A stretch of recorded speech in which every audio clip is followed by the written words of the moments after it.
মসজিদে নববীতে হযরতে ওমর তেনার সিংহাসনে তেনার রাজ দরবারে বসে আছেন। এমন সময় একজন বুড়ি মহিলা তার যুবতী মেয়েকে নিয়ে উপস্থিত হলেন, হাজির হলেন। হাজির হওয়ার পরে বলতেছেন, আমিরুল মুমিনিন, খলিফাতুল মুসলিমিন, আপনার সন্তান আবু শামা আমার এ মেয়েকে ধর্ষণ করেছে। ধর্ষণ করেছে, আপনার কাছে বিচার দিলাম, মামলা দিলাম, এর ফয়সালা চাই। হযরত ওমর একটু পর্যন্ত দেরি করলেন না। বিশ্বনবীর চাচাতো ভাই হযরতে আব্দুল্লাহ ইবনে আব্বাসকে সঙ্গে নিলেন, বাড়িতে চলে গেলেন। বাড়িতে যাওয়ার পরে বলতেছেন, আব্দুল্লাহর মা, তুমি কি বাড়ির মধ্যে আসাও? তোমার আবু শামা কি বাড়িতে আছে? এবার হযরতে ওমরের স্ত্রী জয়নব বলতেছেন, স্বামী আমার আমিরুল মুমিনিন, খলিফাতুল মুসলিমিন, এই মুহূর্তে আবু শামাকে খেতে দিয়েছি। হযরতে ওমর দেরি করলেন না, ঘরের মধ্যে প্রবেশ করলেন। আবু শামাকে ডাক দিয়ে বললেন, আবু শামা, তুমি কি আমাকে চেনো?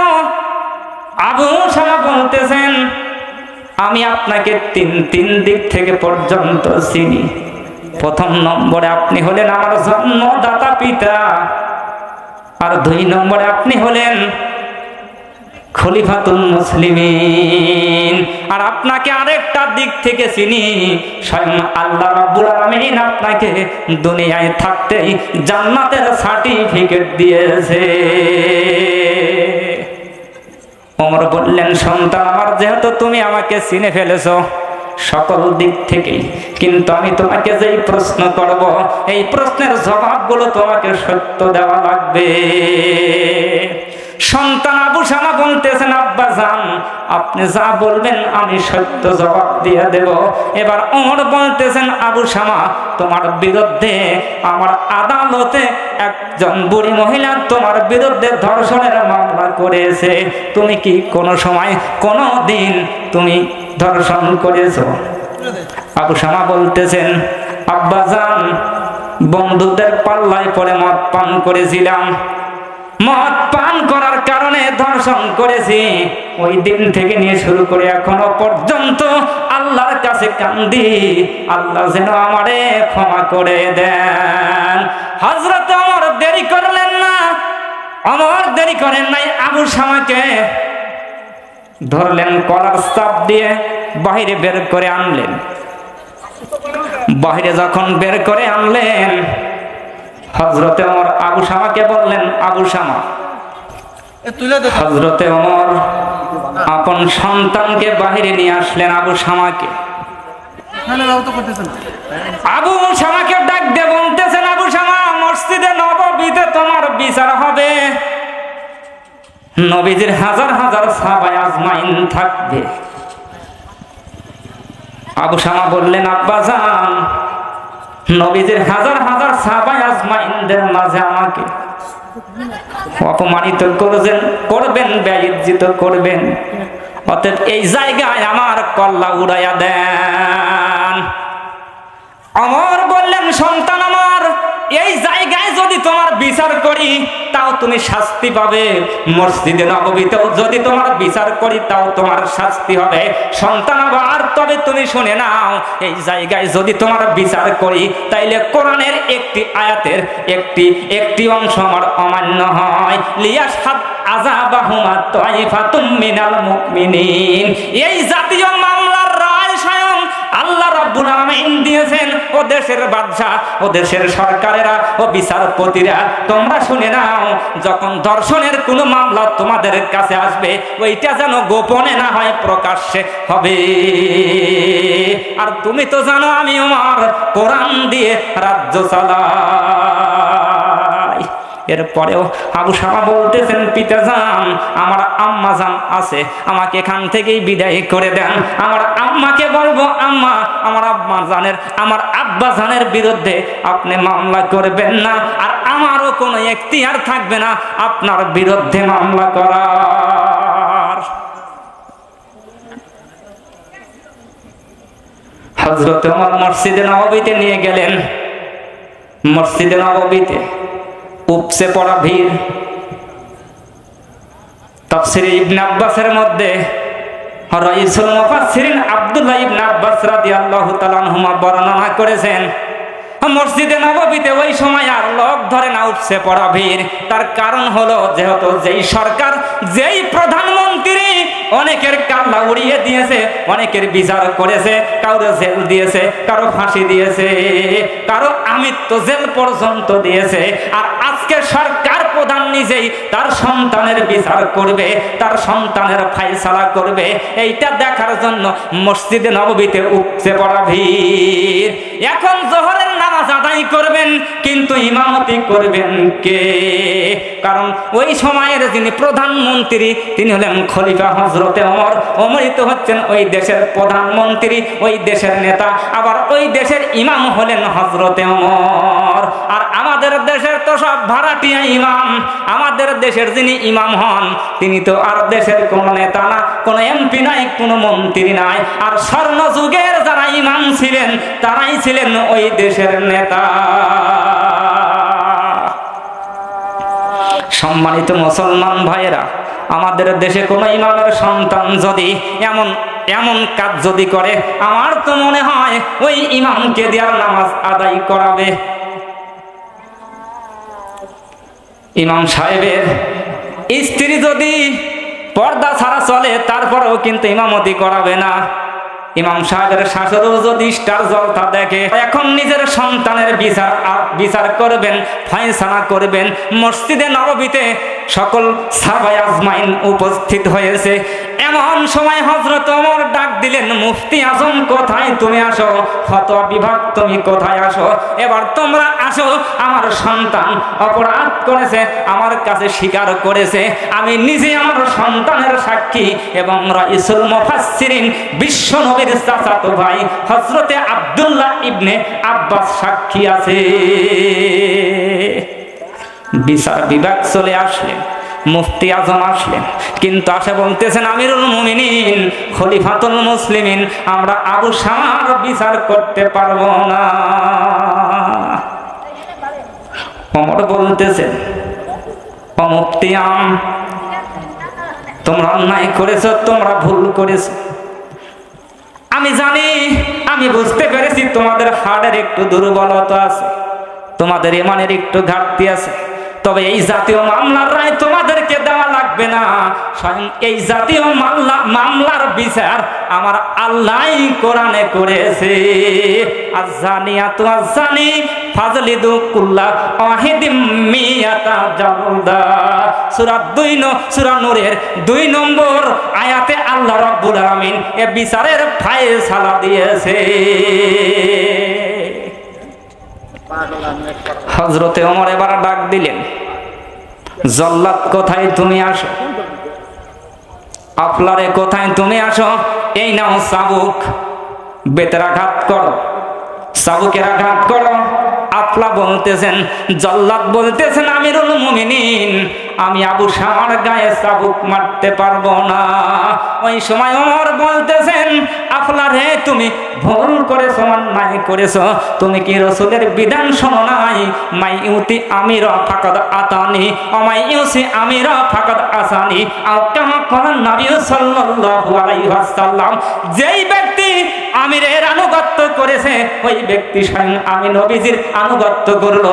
আর যেই ব্যক্তি আমিরকে অমান্য করেছে সে স্বয়ং আমি নবীকেই অমান্য করেছে। ও জল্লাদ, ও মুফতি আম, ও বিচারপতি, তোমরা অন্যায় করেছো। ও ব্যক্তি জল্লাদ রে, চাবুক হাতে নাও, আবু শামার গায়ে তুমি আঘাত করো। স্বয়ং আমি আমির তোমাকে নির্দেশ দিচ্ছি। আফলা চাবুক হাতে নিলেন, আবু শামার গায়ে মারতেছেন। 70টা হয়ে গেছে। 70টা চাবুক যখন মেরেছেন, আবু শামার শরীর থেকে তখন রক্ত ঝরতেছে, শরীর থেকে রক্ত ঝরতেছেন। এমন সময় হযরত ওমরকে ডাক দিয়ে বলতেছেন, আব্বাজান, আমার উপর একটু রহম করেন, আমার উপর একটু দয়া করেন গো আল্লাহ, ওই আমার উপর একটু রহম করেন গো পিতা, আমার সৈন্য একটু রহম করেন, দয়া করেন। ওমর বলতেছেন রহমানুর রহিমুল্লাহ কাতাবাল্লাহু আলা নাফসিহির রহমান, দয়া করা ক্ষমা করার মালিক হলো আল্লাহ। সন্তান আমার কাছে ক্ষমা চেয়ে রহমান চেয়ে রহমত চেয়ে কোনো লাভ নাই। রহম পেল না, দয়া পেল না, নির্দেশ দিয়ে দিলেন আফলারে আবার 10টা মারো। 10টা মারলেন, 80টা হয়ে গেল। 80টা যখন হয়েছে, সন্তান আবু শামা এবং ধরাশায়ী হয়ে গেছে। এবার যখন ধরাশায়ী হওয়ার পরে এখন আবু শামা ডাক দিয়ে বলতেছেন, পিতা জান, যখন আমি খেতে বসেছিলাম, আব্বা জান আপনার হুঙ্কারে, আপনার গর্জনে আমার পানির পেয়ালাটা পর্যন্ত পরে ভেঙে গেছে, 1 গ্লাস পানিও পর্যন্ত পান করতে পারি নাই গো আব্বা, আমাকে কি 1 গ্লাস পানি দেওয়া যায় না? ওমর বলতেছেন, সন্তান আমার, আমি যদি তোমাকে আমি এখন পানি দেই, আল্লাহ রাব্বুল আলামিন কোরআনে সূরা নূরের যে 2 নম্বর আয়াত নাজিল করেছেন, এই নাজিলের একটা শব্দ, একটা আয়াতের অংশ অমান্য হয়, যেহেতু আল্লাহ রাব্বুল আলামিন বলেছেন রাফাতুম ফি দিনিল্লাহ। যখন তোমরা এ জাতীয় মামলার বিচার যখন করবে, তাদের জন্য তোমাদের অন্তরে যেন সামান্য পর্যন্ত দয়ার উদ্বেগ না হয়। সন্তান রে, আমি তোমাকে পানি দিতে পারবো না, স্বয়ং আল্লাহ রাব্বুল আলামিন যদি তুমি মারাও যাও, কিয়ামতের ময়দানে হাউজে কাউসারের পানি দিয়া আল্লাহ তোমাকে খাওয়াবে এবং গোসল করায়া দেবে। পানি পেল না, দয়াও পর্যন্ত পেল না আমিরের কাছে। 90টা চাবুক মারা হয়েছে। আবু শামা ধরাশায়ী হয়ে মাটিতে পড়ে গেলেন। আব্দুল্লাহ ইবনে আব্বাস রাদিয়াল্লাহু তাআলা আনহুমা বর্ণনা করেন, তখন নবীজির হাজার হাজার সাহাবায়ে আজমাইন ওমরের সামনে দাঁড়িয়ে গেছে। ওমর, আপনার সন্তান আবু শামা যেহেতু অসুস্থ হয়ে গেছে, ধরাশায়ী হয়ে গেছে, ও আবু শামা যেহেতু ধরাশায়ী হয়ে গেছে, ইয়া আমিরুল মুমিনিন খলিফাতুল মুসলিমিন, এটা আবার যখন সুস্থ হয় বাকি 10টা বেতের আঘাত পরে করবে। ওমর বলতেছেন, সাহাবায়ে আজমাইন ও নবীর সাহাবীরা, তোমরা শোনো, কোথায় পেলে তোমরা এমন দলিল? আমি নবীজিকে স্বয়ং দেখেছি এই জাতীয় মামলার বিচার যখন করেছেন, নবীজি বেতের আঘাত করেছেন, আসামি দুনিয়ার থেকে বিদায় নিয়ে চলে গেছেন, এরপরেও আমার নবীজি মারা বন্ধ করেন না।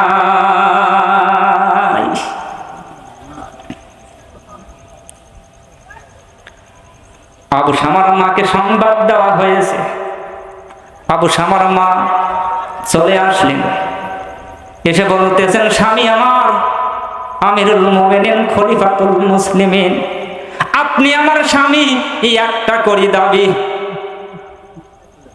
স্বামী আমার, যেহেতু আবু শামাকে আমি গর্ভে ধারণ করেছি, আবু শামাকে আমি কোলে কাকে করে মানুষ করেছি, স্বামী আমার, একটা মাত্র দাবি আপনার কাছে, 10টা বেতের আঘাত যদি আপনি মাফ করে দেন, আমি আপনাকে কথা দিলাম, আমি আবু শামার মা, আমি এই মদিনার থেকে মক্কায় পায়ে হেঁটে 10টা হজ করতে রাজি, এবং হাজার হাজার দিরহাম পর্যন্ত আমি আল্লাহর রাস্তায় সদকা করে দেব, দান করে দেব, মাত্র 10টা শাস্তি, 10টা বেতের আঘাত, চাবুকের আঘাত থেকে আপনি আবু শামাকে বাঁচায়া দেবেন।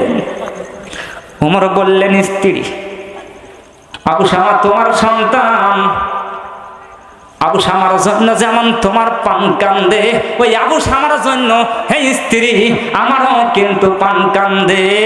আবু শামাকে তুমি 10টা বেতের চাবুকের আঘাত থেকে বাঁচাইতে চাও, ওই স্ত্রী আমি কি চাই তুমি জানো? আমি ওমর চাই আমার সন্তানকে জাহান্নামের আগুন থেকে বাঁচাইতে। স্ত্রী, তুমি বলছো পায়ে হেঁটে হজ করবে, তুমি কাজা করতে যাও, তবে তুমি তো কোরআনের মধ্যে পাবে না। স্ত্রী আমার, তুমি একটা মাত্র দলিল উপস্থাপন করো, যেই একটা দলিলের মাধ্যমে আবু শামার 10টা চাবুক রোধ করা যায়। তুমি কোরআনে তো পাবে না। তুমি দেখো, তাকিয়ে দেখো, নবীজির হাজার হাজার সাহাবা আজমাইন উপস্থিত আছেন। বিশ্ব নবীর আপন চাচাতো ভাই রাইসুল মুফাসসিরিন আব্দুল্লাহ ইবনে আব্বাস উপস্থিত আছে। সর্ববৃহৎ হাদিস বর্ণনাকারী সাহাবী হযরতে আবু হুরায়রা উপস্থিত আছে। নবীজির জামাতা হযরতে আলী রাদিয়াল্লাহু তাআলা আনহু উপস্থিত। নবীজির আরেকজন জামাতা হযরত ওসমান জিন নুরাইন এখানে উপস্থিত আছে। ও বিবি, এমনকি হাদিসের মুহাদ্দিস স্বয়ং আল্লাহর নবীজির সহধর্মিনী আম্মা জান আয়েশা সিদ্দিকা রাদিয়াল্লাহু তাআলা আনহা উপস্থিত আছে। আর সর্বোপরি তোমার আরেক আপন সন্তান আব্দুল্লাহ ইবনে ওমর উপস্থিত আছেন, যিনি 6 লক্ষ হাদিসের হাফেজ। একটা মাত্র দলিল উপস্থাপন করো, যে এই দলিল দিয়া তোমার সন্তানকে, তোমার সন্তানের 10টা চাবুক রোধ করা যায়। আল্লাহর নবীজি বলেন বিদায় হজের ভাষণ, তারাকতু ফিকুম আমরাইন লান তাদিল্লু ওয়া মা তামাসসাকতুম বিহিমা কিতাবাল্লাহি ওয়া সুন্নাতি রাসূল। ও দেশের, ও পৃথিবীর রাজা, ও পৃথিবীর বাদশারা, শুনে নাও, তোমরা যদি কোরআন দিয়া, তোমরা যদি কোরআন দিয়া দেশ চালাও, তোমরা যদি কোরআন দিয়া হাদিস দিয়া যদি তোমরা দেশ চালাও, রাষ্ট্র চালাও, সমাজ চালাও, তাইলে কোনোদিন তোমরা পথ হারা হবে না। ও আনফুসাকুম ওয়া আহলিকুম নারা, তুমি জাহান্নামের আগুন থেকে বাঁচো, তোমার সন্তানদেরকে জাহান্নামের আগুন থেকে বাঁচাও।